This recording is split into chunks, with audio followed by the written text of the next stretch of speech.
Hello, guys. Welcome to Tamil Commentary, Pattarai Unfiltered. Before we start, எங்களை பற்றி நாங்கள் ஒரு செல்ஃப் இன்ட்ரோ கொடுத்துக்கிறோம். ஆக்சுவலி இந்த பட்டறை அப்படிங்கிறது எங்களோட வாட்ஸ்அப் குரூப். நாங்கள் 3 பேர் சேர்ந்து கிரிக்கெட் டிஸ்கஷன்ஸ், மூவி டிஸ்கஷன்ஸ், என்ன தோணுதோ மனசில் பட்டதெல்லாம் பேசுகிறது தான் இந்த குரூப். இதையே ஏன் ஒரு யூடியூப் சேனலில் வந்து எல்லாருக்கும் முன்னாடி பேசக்கூடாது அப்படின்றதுக்கு தான் இந்த ஒரு ஐடியா மூலமாக இதை ஸ்டார்ட் பண்ணுது. ஸோ முதல்ல நம்ம கூட 2 எக்ஸ்பர்ட்ஸ் இருக்காங்க, கிரிக்கெட் ப்ரிடிக்ஷன் எக்ஸ்பர்ட்ஸ். ஸோ நீங்கள் உங்களை இன்ட்ரோ பண்ணுங்க. Arvind, Srinath. Hi hi hi hi hi Srinath. Hi சொல்றா ஹாய் சொல்றா. ஹாய். அது கொஞ்சம் நாங்க அப்படிதான் ஆக்சுவலா ஸ்டார்டிங் ஸ்கூல்ல ட்ரபிள். ரொம்ப வருஷமாவே நாங்க ஃப்ரெண்ட்ஸ். இத்தனை ஒரு வருஷமா மண்டையில 20 இருக்க வருஷம் இருக்குமா? குப்பையெல்லாம் எங்கேயாவது ஆமாம், ரொம்ப வருஷமா மண்டையில இருக்க குப்பையெல்லாம் எங்கேயாவது இறக்கணுமே. இதில் என்ன ஒரு எல்லாம் பியூட்டினா, ஸ்ரீநாத் வந்து என் கூட 4 வயசுலேருந்து ஃப்ரெண்டு, ஒன்றா தான் இருக்கோம். ஸோ கிட்டத்தட்ட ஒரு 25 வருஷமாக எனக்கு அவர் தெரியும். அண்ட் அரவிந்தும் குறைச்சி இல்லை, 18 இயர்ஸ் கிட்டத்தட்ட. ஆமாம், எக்ஸாக்ட்லி 18 இயர்ஸ். ஸோ இப்படி தான் போயிட்டுருக்கு. ஸோ இந்த டிஸ்கஷனை பற்றி இல்லாமல், இது not only limited to cricket அப்படின்னு இல்லாமல் ஃப்யூச்சரில் மியூசிக் ரிலேட்டடாக இருக்கட்டும், சினிமா ரிலேட்டடாக இருக்கட்டும், ஏதாவது இன்ட்ரெஸ்டிங்காக எங்களுக்கு தோணுனா கண்டிப்பாக உங்களோட நாங்கள் அதை ஷேர் பண்ணுவோம். ஸோ இன்னைக்கு இப்போது நம்ம வந்து ஐபிஎல் பற்றி தான் நம்ம பேச போகிறோம். So okay. ஸோ கைஸ், அப்புறம் ஒரு நிமிஷம், ஐபிஎல் நிமிஷம். 2026 நாங்க kicks off with a bang. நாங்க எக்ஸ்பர்ட்லாம் இல்லைங்க. எங்களுக்கு ஆங்கரிங் வராது, அதனால நாங்க எக்ஸ்பர்ட். வராது தான். யாருக்கு வரும்? அப்படியே ஏதாவது பேச ஆங்கர். வேண்டியதுதான். Okay okay okay. Okay. So IPL இல்ல 2026 ஒரே ஒரு கிக்ஸ் ஆஃப். விஷயம், ஒரு பாயிண்ட் ஆட் பண்ணிக்கிறேன் இருங்க. அஜெண்டால இல்லாதது ம் மோட்டிவேஷன் என்னன்னா, வார் நடக்கிறப்ப நம்மலாம் திடீர்னு ஜியோ பாலிட்டிக்ஸ் எக்ஸ்பர்ட் ஆயிடுவோம், ஐபிஎல் நடக்கிறப்ப ஐபிஎல் எக்ஸ்பர்ட் ஆயிடுவோம். ம் அந்த மாதிரி இப்போ வந்து அந்த கேட்டகரியில இப்போ ரொம்ப வருஷமா எல்லா டாபிக் எங்களுக்கு 3 பேருக்குமே varied interest. Music, cinema, cricket, கண்டிப்பாக. பாலிடிக்ஸ் எல்லாத்தையுமே ஃபாலோ பண்ணுவோம். ஸோ தெரிஞ்சதெல்லாம் சொல்லணும், ஷேர் பண்ணணும், எங்கேயாவது பேசணுங்கிறது தான் இது. அண்ட் ஒன் வேற மோர் ஒன்றும் திங், இல்லை. ஓகே. எல்லாருமே வேறு வேறு ப்ரொஃபஷனில் இருக்கோம். ஸோ எங்களை எல்லாரையுமே கனெக்ட் பண்ணுற விஷயம் கிரிக்கெட். என்னென்னா, சின்ன வயசுலேருந்தே எல்லாருக்குமே இந்தியாவில் வந்து கிரிக்கெட் ஊறி போன ஒன்றா இருக்கும். எல்லாருமே ஒரு பேசிக்காக நல்லாவே விளையாடக்கூடிய ஒரு கிரிக்கெட்டர்ஸாக இருப்பாங்க. ஸோ அரவிந்த் ஒரு ஆல்ரவுண்டர், ஸ்ரீநாத் எனக்கு தெரிஞ்ச வரைக்கும் அண்டர் 14 டிஸ்ட்ரிக்ட் டீம்லாம் ரெப்ரசன்ட் பண்ணியிருக்காரு. ஸோ போலர், இன்னுமே ரெட் பால் கிரிக்கெட்லாம் விளையாண்டுட்ருக்காரு அவர் ஆஃபீஸில்.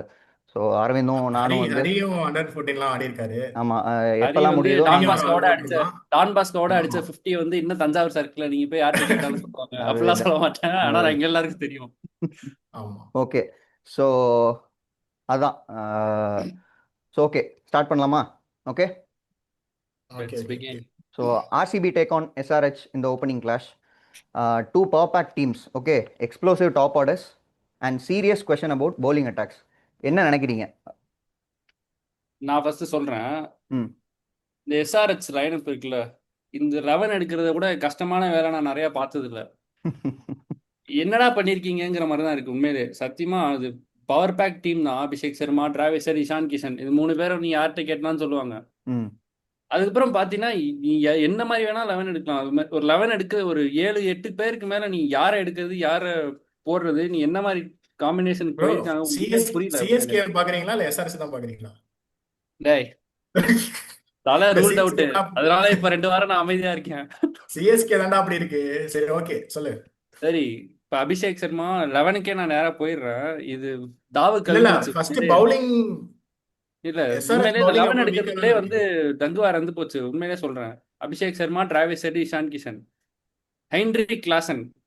ஓகேவா? அவன் ஹென்ரிக் ரன் அடிச்சு கிளாசன் எப்ப வந்து கடைசி ஒன் அடிச்சான்னு எனக்கு இயரா சத்தியமா தெரியல. விளையாடவே இல்லை. இன்டர்நேஷனல் கிரிக்கெட்டும் ஆமா, விளையாடல, இருக்கிற எல்லா லீக்லயுமே ஒழுங்கா பெர்ஃபார்ம் பண்ணல. எல்லாத்துலயுமே ஃபெயிலியர். அதாவது அது ரிட்டையர் ஆகிறப்ப என்ன சொன்னா தெரியுமா? ஏதோ ஒரு சிஆர் டூப்ளசியா ஏதோ ஒரு சவுத் ஆப்பிரிக்கன் சேனல்ல சொன்னா, எனக்கு வந்து I did not feel like contributing to, என்ன சொல்றது, I did not care about whether I was scoring runs or not, I did not care about whether Proteas is winning or not அப்படின்னா. ரெண்டாவது கூட சரி ஓகே, இப்போ நீ அவன் run அடிக்கிறதுலே எனக்கு அக்கறை இல்லைனா நீ ரிட்டையர் எல்லாத்துலேயும் தான் ஆகணும். நான் உண்மையா சொல்றேன். இது நான் வந்து ஒரு பேசிக்கலா நான் ஒரு சவுத் ஆப்பிரிக்கன் கிரிக்கெட் ஃபேனு. அவன் ரிட்டையர் ஆனப்ப எனக்கு செம்ம கோவம். ஏன்னா ஓகேவா? அவன் பீக்ல இருந்தான். ஆக்சுவலா அவன் ரிட்டையர் பீக்ல ஆகிறப்ப அவன் இருந்தான். பீக்ல இருந்தான். அந்த டைம் ரிட்டையர் ஆயிருக்க கூடாது. அதுதான் இப்போ நீ வந்து, நான் ரன் அடிக்கிறத பத்தி எனக்கு கவலை இல்லை. சவுத் ஆப்பிரிக்கா ஜெயிக்கிறத பத்தி நான் கவலைப்படல, அதனால ரிட்டையர் ஆகிறேன்னு சொல்றான். இப்போ நீ அந்த மாதிரி ஒரு மைண்ட் செட்ல இருக்கீனா, நீ எப்படி அதுக்கப்புறம் ரன் அடிப்ப? அவனோட கடைசி 6 ஸ்கோர் சொல்றேன், 8 ஸ்கோர் சொல்றேன் பாருங்க. 3, 29, 0, 16, 10, 29, 29, 22. இதுதான் கடைசியா 50க்கு மேல அடிச்சது வந்து நவம்பர் 2025ல ஏதோ ஒரு செஞ்சுரியன் டைட்டன்ஸ் டால்பின்ஸ் ஆனா மேட்ச் ஆக்சுவலா டொமஸ்டிக் வந்து T20ல. மத்த லீக்ல விளையாடுறதோட ஐபிஎல்ல இன்னும் கொஞ்சம் எஸ்ஏ எஃபர்ட் அதிகமா 20 தான் போடுவானுங்க, ஏன்னா அமௌண்ட் இங்க தானே அதிகமா கிடைக்குது. அதனால கரெக்ட். ஆனா அது எஸ்ஏ 20ல அவங்க ரன் அடிக்கல அவன். எஸ்ஏ மெயின்டைன் 20ல ரன் பண்ணணும். அடிக்கல. அதனால வந்து ஏன்னா அங்கெல்லாம் பிட்ச் வந்து நமக்கு இவ்வளவு பிளாட்டா இருக்காதுல்ல, மேபி அங்க கரெக்ட். கொஞ்சம் ஸ்லோ விக்கெட்ஸ் இருக்கும். அவன் இங்க ரன் அடிக்க பிளாட்டா மாட்டான்னு இருந்தா சொல்லல. ரன் போட்டு அடிப்பான். 300 அடிக்க விட்டுறானுங்களே. போன சீசன்ல ரன் அடிச்சான் தான், ஒத்துக்கிறேன். ஆனா வந்து தெரியல, நம்பர் 4ல கிளாஸ் தான் வருவான். ஆனா ஹீஸ் வல்னரபிள். நீ ஏன் நினைச்சா அவன் இது பண்ணுவான். நிதிஷ் ரெட்டி ஆட வைக்கலாமே மேல, அவனும் மேல ஆனா ஃபார்ம் இல்ல. மேல ஆட வச்சா உடனே கிளாஸ் அண்டர் யூஸ் பண்றீங்கன்னு ஆரம்பிச்சிருவானுங்க. கிளாஸ் அண்ட் நீ பினிஷரா ஆடலாமே.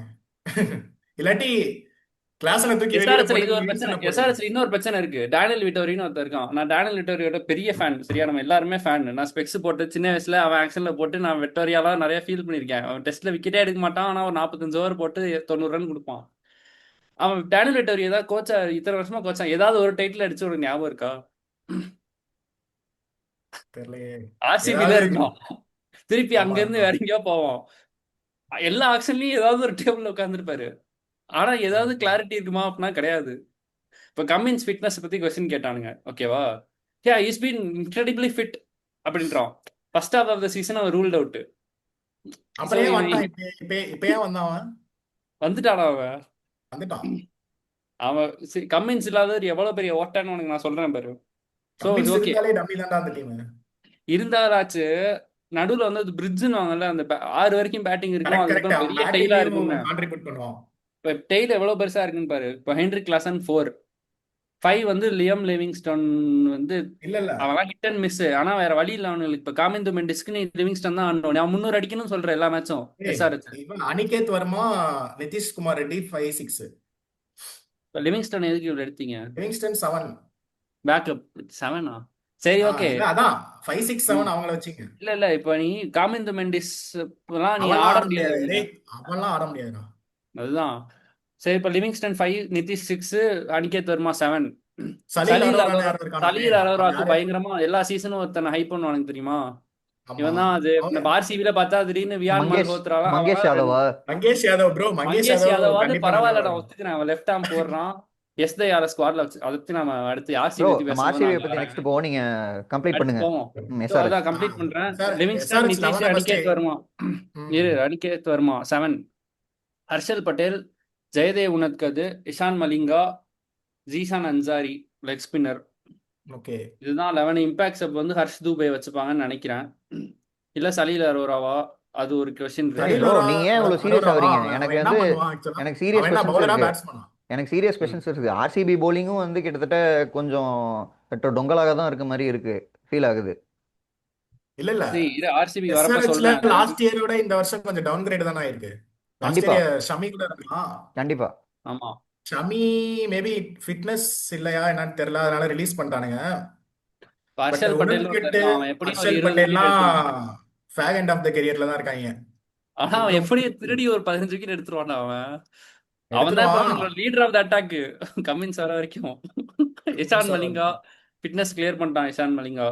இஷான் யுவான் மலிங்கா துஷாரா ஆக்சுவலா ஸ்ரீலங்கா ஸ்குவாட்லயே இல்ல, எப்படி அப்புறம் எப்படி இங்க ஆடுறான்? என்ன ஆள் பண்ணிட்டு இல்லைன்னா இருக்கான் அவன்? ஸ்ரீலங்கா விளாண்டு ஸ்குவாட்ல தானே இல்லாம ஆகணும். இங்க இருக்கிறவங்க நிறைய பேர் இருக்கானுங்க, ஆள் அது இல்லைன்னா பிரச்சனை விளாண்டு இல்ல. தானே ஆகணும். அது ஓகே, பட் ஸ்ரீலங்கா டீமுக்குள்ளே வர முடியாதவன் எப்படி ஐபிஎல்? ரொம்ப எப்படி சொல்றது, ரொம்ப அது ஒரு காம்படிட்டிவான லீக் சைடா ஆச்சு. மேக்ஸ்ன்னு இதுக்குள்ள எப்படி அந்த வரான்? பேரு. ஆ. அதை வச்சு அப்படியே வர வேண்டியதான். அவனோட யாத்திரா நேஷனல் போடுறான் டீமுக்குள்ளேயே ஓரளவுக்கு. அவனால அவன் இன்ஜுரினால இல்லையா இல்ல என்னன்னு தெரியல. சரி, ஆமா. இப்ப ஓவர்சீஸ் ஓவர்சீஸ் 4 ஸ்லாட் யாருன்னு நினைக்கிறீங்க எஸ்ஆர்எச்? டிராவிஸ் ஹெட், ம் ஹென்ரி கிளாசன், லைம் ம் லிவிங்ஸ்டன், நிஷான் மலிங்கா. ஓகே இதுக்கு வெளியே நீ சொல்லு, நான் அப்புறம் என்னோட இதை சொல்றேன். ப்ரோ. அரவிந்த், நீங்க சொல்லுங்க. ஹரி நீ சொல்றா, நீ சொல்லு. இல்ல, நீங்க சொல்லுங்க, நான் சொல்றேன். எனக்கு இந்த ஒரே இந்த ஸ்குவாடை பார்த்தாலே வந்து 11 எடுக்கணும்னே தோணலை. அதனால நீங்க சொல்லிட்டீங்கன்னா எனக்கு கொஞ்சம் ஈஸியா இருக்கும். 4 ஃபாரினர் யாரு? Head, Klaasen, Livingstone maybe Livingstone, ஆடுவான்னு தான் நினைக்கிறேன். ஓகே. அப்புறம் இன்னொரு ஆளு வந்து வேற யார் இருக்கா? பிரைடன் கார்ஸா ரைடன் இஷான் கார்ஸ் மலிங்கா கூட ஆடலாம் ஆக்சுவலா. ஆக்சுவலி ரைடன் அவன் கார்ஸ் ஆடலாம். பிரைடன் 4 ஓவர் காஸ் 50 இல்ல ஆடலாம். இல்ல 4 ஓவர் 50. அது பிரைடன் நீ காஸ் யார் கொடுத்தாலுமே 4 ஓவர் 50. பிரைடன் காஸ் வந்து ஒரு பெட்டர் ஆப்ஷன் தான் நான் நினைக்கிறேன். ம் இஷான் போல் ஏன்னா மலிங்காவது பவுலிங் யாருக்காவது இல்லடா, பண்ணுவான். பவுலிங் ஸ்ட்ராங்கா இல்ல. மேபி ரைடன் கார்ஸ் ஞாபகம் இருக்கான்னு தெரியல, இந்தியாவோட T20 ஆடினப்ப இந்தியாவில் வந்து ஆடினாங்கல்ல இங்கிலாந்து, அப்போ வந்து ரன்னு லீக் ஆனாலும் அந்த டைமில் வந்து அபிஷேக் சர்மா இவங்கெல்லாம் ஃபார்மில் பயங்கரமாக இருந்தனால ஒன்றும் பண்ண முடியாது. அது எந்த கண்ட்ரி வந்தாலுமே போட்டு அடி அடின்னு அடிச்சுக்கிட்டு இருந்தானுங்க. ஆனால் கார்ஸ் வந்து நல்ல ஃபேஸ் இருக்குது, நல்ல மூமெண்ட் இருக்குது. ஸோ ஏதாவது ஒன்று பண்ண ட்ரை பண்ணுவான். 4 ஓவர் தானே. ஸோ எனக்கு ஏதோ ஒர்க் அவுட் ஆகும்னு தோணுது. கார்ஸ் தான் போவாங்கன்னு நினைக்கிறேன். எனக்கு ஏன்னா தெரிஞ்சு இப்ப நானா இவங்க மலிங்கா டீம்ல வந்து இல்லடா, பவர் பிளேல ஸ்விங் பண்றதுக்கு ஆள் இல்ல. ஏன்னா இல்ல. பிரைடன் கார்ஸ் கொஞ்சம் மூவ்மெண்ட் இருக்கும், பவர் அதான் பிளேல யூஸ் சொல்கிறேன். பண்ணலாம். Okay okay okay. ஆமா. அதனால மேபி உனக்கட்டு எனக்கு தெரிஞ்சு ஹர்ஷல் பட்டேல் 2 பேருமே சிமிலர் பிளேயர்ஸ் தான். 2 பேருமே எனக்கு வேரியேஷன்ஸ் தெரிஞ்சு அந்த டெஸ்ட் மாதிரி மேட்ச் மாதிரி டெப்த்ல தான் போடுவானுங்க. அந்த காலத்து இந்தியன் டீம் ஸ்டுவர்ட் பின்னி ஓப்பனிங் பண்ண மாதிரி நிதிஷ்குமார் ரெட்டியை வச்சு இந்த ஓப்பனிங் பண்ணி காலத்துலயா அவுட் ஸ்விங் போட போறாங்க. இறங்கி இறங்கி வந்து அடிப்பானுங்கன்னு நினைக்கிறேன். பார்ப்போம். நிதிஷ் ரெட்டி கூட நல்லா ஏன்னா போட்டிருக்கான்டா. பிரைடன் கார் நான் ஒண்ணு ரீசெண்டா சொல்றேன், பிரைடன் கார்ஸும் பிராக்டிஸ் வந்து மேட்ச்ல கூட பெரிய 3 விக்கெட் எடுத்தான்.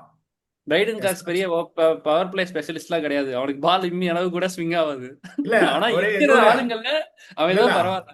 100ல ஒரு மேட்ச்ல அந்த இதுல வரிசையா 3 ஓவர் மெய்டன் போட்டான்னு நினைக்கிறேன். 3 ஓவர் என்ன 4 ஓவர் சொல்ற? போட்டான். ஆமா, என்ன பிரைடன் கார்ஸ் அப்படின்னு மைண்ட் வந்தாலே அடி வாங்குறது எனக்கு ஞாபகம் வருது. ஏன்னா அந்த Brydon Carse hard hit bowling போடுவானா ஆக்ஷன் சூப்பரா இருக்கும்டா, அதுக்காகவே எடுக்கலாம். நேரா நல்லா போடுவான். நேரா இந்தியன் சர்ஃபேஸ்ல அடிக்கிறதுக்கு வாட்டு தோதா வருவான். அவன் அட்ஜஸ்ட் பண்ணுவோம், ஹெவியா நிறைய ஒர்க் பண்ண வேண்டியது இருக்கு. நானா தான் இஷான் மலிங்கா எடுத்து டெவலப் பண்ணுவேன். ஆனா இஷான் பவர் மலிங்கா பிளேல ஆள் இன்னும் இன்ஜுரியில தான் இருக்கான். இன்னும் கிளியர் ஆயிட்டானான்னு தெரியலையே. தெரியும் அவன் அவன் எல்லாருமே கிளியர் ஆனா ஆயிட்டான். இல்ல நான் என்ன ஆர்சிபி சொல்றேன், ம் இஷான் மலிங்கா, ஹர்ஷல் பட்டேல், உனத்கட் 3 பேருமே டெத் பவுலர்ஸ் தானே. அதான் அது கரெக்ட். எப்படி அந்த உனக்கு பாயிண்ட்டுக்கு ஆடுறதுக்கு? வேணா காசு எடுத்துட்டு வரலாம். பேட்டிங் ஆடுவான்.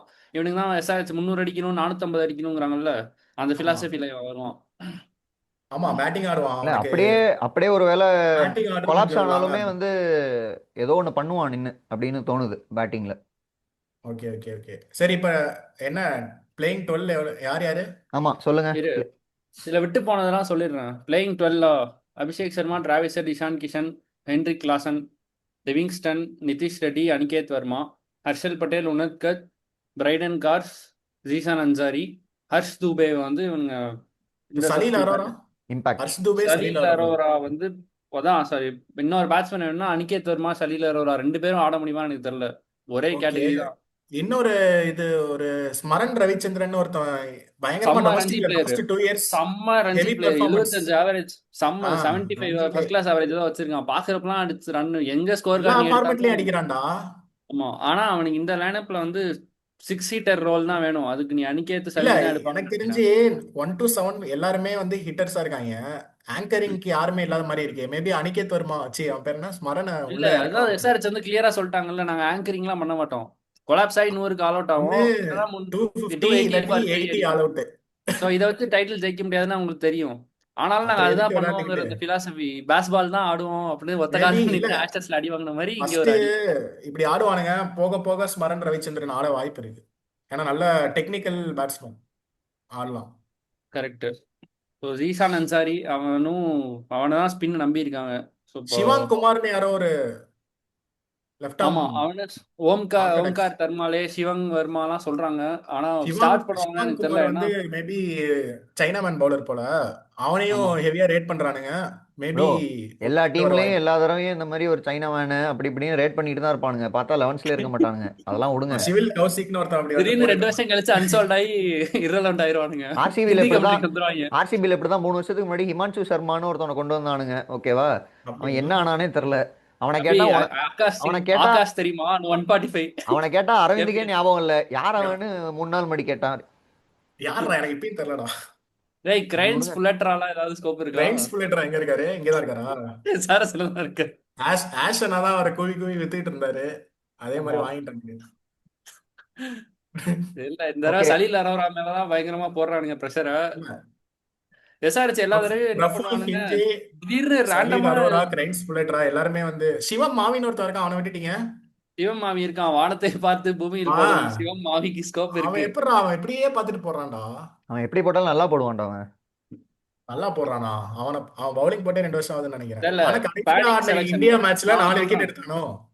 இரு பேனிக் மோடுக்கு போயிட்டானுன்னு வச்சுக்க, திடீர்னு கொலாப்ஸ் ஆயிட்டே இருக்கு, 20க்கு 3னே இருக்கு, எல்லா மேட்சும் உனக்கு அது பேட்டிங் வரான்னா, அப்ப பேட்டிங்கை நான் ஸ்ட்ரெங்தன் பண்ணிட்டு பவுலிங்ல எனக்கு ஒரு ஆள் எடுங்கிறப்ப சிவமாவிய பேனிக்ல உள்ள கொண்டு வரதுக்கு வாய்ப்பு இருக்கு. வாய்ப்பு இருக்கு. ஆமா, ஓகே எனக்கு கைஸ், இப்போ 10 வரைக்கும் பேட்டிங் வேணும்னு சொல்லிட்டு அப்புறமா நம்ம கொலாப்ஸ் ஆவாங்க. எஸ்ஆர்ஹெச் அந்த பற்றி மாதிரி கொஞ்சம் நிறையவே பேசியாச்சு. இதுதான் உங்களோட 11 சும்மா ப்ளஸ் இம்பாக்ட் பிளேயர் அரவிந்த். க- கண்டிப்பா கண்டிப்பா same team. Super. So maybe Smaran Ravichandran ஆடலாம், பட் இப்ப ஆட முடியாது போல. லேட்டர் பார்ட் ஆஃப் டோர்னமெண்ட்ல ரவிச்சந்திரன், ஆடலாம். ஓகே, இங்கே கேள்விப்பட்ட ஸ்மரன் பேர் மாதிரி இருக்கு. Ravichandran. Okay, let's move on to RCB squad. Okay, so RCB பற்றி என்ன நினைக்கிறீங்க? ஹேசல்வுட். முதல்ல ஆர்சிபி பத்தி ஒரு விஷயம் சொல்றேன்.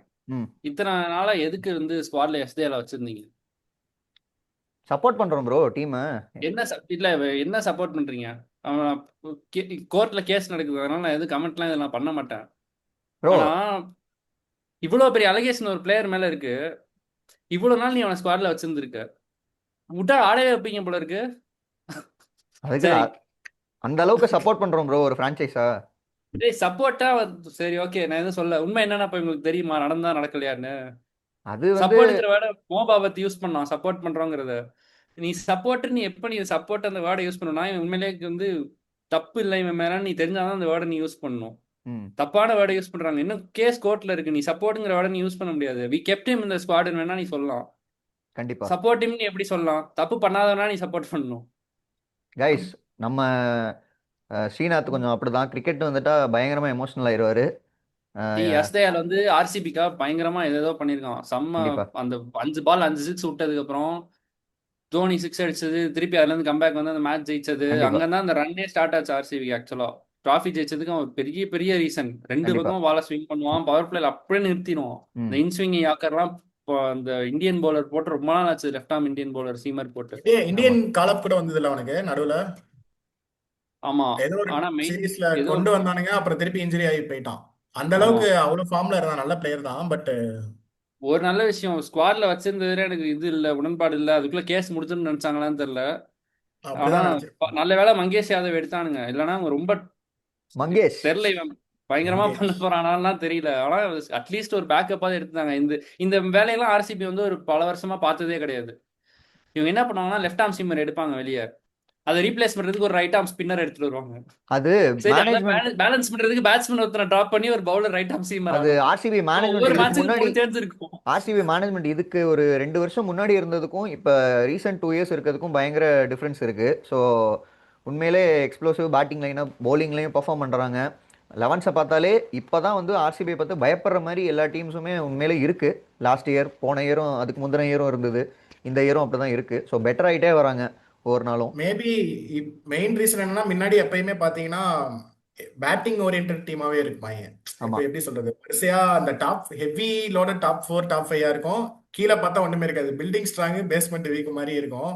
பட் இப்போ அதை அட்ரஸ் பண்ணி கரெக்டா இதை பாரு. ஓப்பனிங்ல வேர்ல்ட்ஸ் பெஸ்ட் ஓப்பனர்ஸ் யாருன்னு பாத்தீங்கன்னா சால்ட் கண்டிப்பா அதுல ஒரு ஆளா இருப்பாங்க. அந்த மாதிரி ஃபினிஷரு, ஓப்பனிங், டெத் பவுலிங்கு, ஓ ஸ்பின்னு எல்லா இடத்துலயுமே கரெக்டா இம்பார்ட்டன்ஸ் கொடுத்து கரெக்டா ஒர்க் ஹோம்ஒர்க் பண்ணி எடுத்திருக்கானுங்க. கண்டிப்பாக. எல்லாருமே வந்து ப்ளஸ் ஒரு மார்க்கி லாஸ்ட் பிளேயர்ஸ், சீசனில் எல்லாருமே ஒரு வந்து கேம் சேஞ்சர்ஸ். எல்லா மேட்சஸும் யாராவது ஒவ்வொரு பொசிஷனில் இருக்கவங்களும் எல்லாருமே பர்ஃபார்ம் பண்ணியிருக்காங்க. ஸோ எல்லாமே அதுதான் பர்ஃபார்ம் ஏகப்பட்ட விஷயம். பண்ணிட்டாங்க, மேன் ஆஃப் த எல்லாருமே match. Man of the match வாங்கினாங்கன்னு நினைக்கிறேன். ஆமாம்.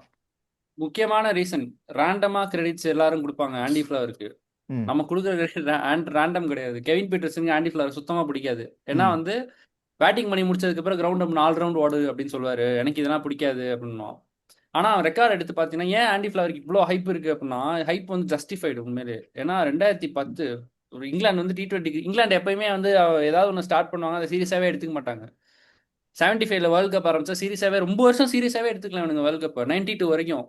ஓகே மற்ற டீம்லாம் அடிச்சு நவுத்தி எங்கேயோ போயிட்டானுங்க. இவனுக்கு 92ல தான் முதல் தடவை சீரியஸாவே எடுத்துக்கிட்டானுங்க. அப்பயும் வந்து தோத்துட்டாங்க ஓகேவா ஓகே. பாகிஸ்தான்கிட்ட.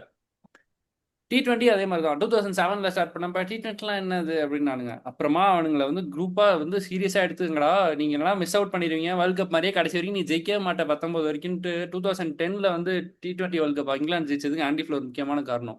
ஓகே. அதே மாதிரி ஆக்ஷன்ஸை பத்தி வருஷம் ஃபுல்லா பேசிக்கிட்டே இருப்பானுங்க, ஆனா ஜெயிக்க மாட்டானுங்க. ஆண்டி ஃபிளவர் கோச்சா இருந்தப்போ தான் 2009 ஹோம்ல ஜெயிச்சாங்க. 10-11 ஆஸ்திரேலியாவில் போய் ஆஸ்திரேலியாவை 3-1 அடிச்சானுங்க ஆண்ட்ரூ ஸ்டாஸோட டீம். அந்த டீம் இப்போ பார்த்தாலுமே ஒரு மாதிரி செம டீம். லைட்டாக இந்தியாலயும் அழுவும். அந்த இந்தியாலயும் அதே டீம் தான் வந்து ஹோம் இந்தியாவில் வந்து சீரிஸ் வின் இந்தியாவில் பண்ணாங்க. அடிச்சானுங்க அந்த டீம். ஸோ ஆமா 2010-11 ஆஸ்திரேலியாவில் போய் ஆஸ்திரேலியா அடிச்சானுங்க. திருப்பி 13ல வந்து அந்த ஆக்சஸ் ஹோம்ல வந்து திருப்பி டிஃபெண்ட் பண்ணானுங்க. இது எல்லாத்துலயுமே கோச் ஆண்டி ஃபிளவர் தான்.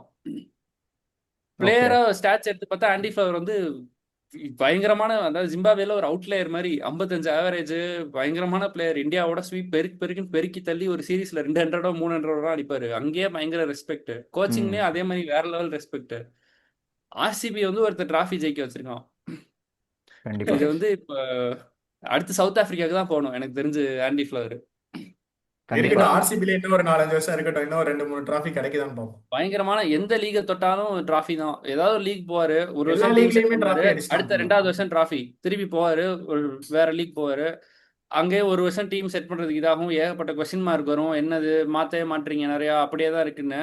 அதே பிளேயரு அடுத்த வருஷம் அப்படியே பயங்கரமா விளையாடுவான். இந்த சிஎஸ்கேக்கு டிபிக்கலா சொல்லுவோம் தெரியுமா, எங்கேயுமே அடிக்காதவங்க கூட இவன்ட்ட வந்து அடிப்பான்டா அப்படின்னு. எக்ஸாக்ட்லி அஜிங்கா ரஹானே எல்லாம் இப்போ லேட்டஸ்ட் எக்ஸாம்பிள். ம் ஆண்டி ஃபிளவர் அந்த மாதிரி ஒரு ஆறா தான்.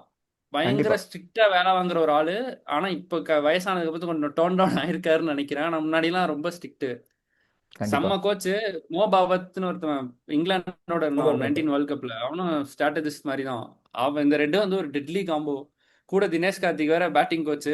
கடைசியில எப்படி திதேஷ் சர்மாவோட இதுக்கு நான் ஃபுல் கிரெடிட்ஸ்லாம் அவனுக்கு தர மாட்டேன். ஆனாலும் அவன் ரோல் இருக்கு, அதாவது லேட் கரியர் சர்ஜை பத்தி அவனுக்கு நல்லாவே தெரியும் தினேஷ் கார்த்திக்கு. ஸோ இந்த காம்பினேஷன் தான் எனக்கு தெரிஞ்சு 11 இந்த சொல்றேன் இப்போ. காம்பினேஷனை வந்து கொண்டு வந்தாங்கல்ல இப்போ ஆர்சிபி பேனல் அந்த மெம்பர்ஸ் எல்லாருமே, அதுவே ஒரு பெரிய பாராட்டக்கூடிய விஷயம். இது லேக் ஆனதுனால தான் ஐ திங்க் கரெக்டா நிறைய அட்ரஸ் பண்ணி ட்ராஃபிஸ் வந்து கையை விட்டு நல்ல போனதுக்கான காரணமே. மேனேஜ்மெண்டா செலக்ட் பண்ணிருக்காங்க. ஆமா. Exactly so okay, less than a மினிட்னு வருது, இது என்னது? ஓகே அப்படின்னா கால் முடிய போகுதுன்னு அர்த்தம். எஸ்ஆர்எஸ் நம்ம ஆர்சிபி நம்ம அடுத்த வீடியோவில் டிஸ்கஸ் பண்ணுவோம். அப்படியா? ஆமா. சரி ஓகே. ஸோ இதோட இந்த காலை எண்ட் பண்ணிப்போம்.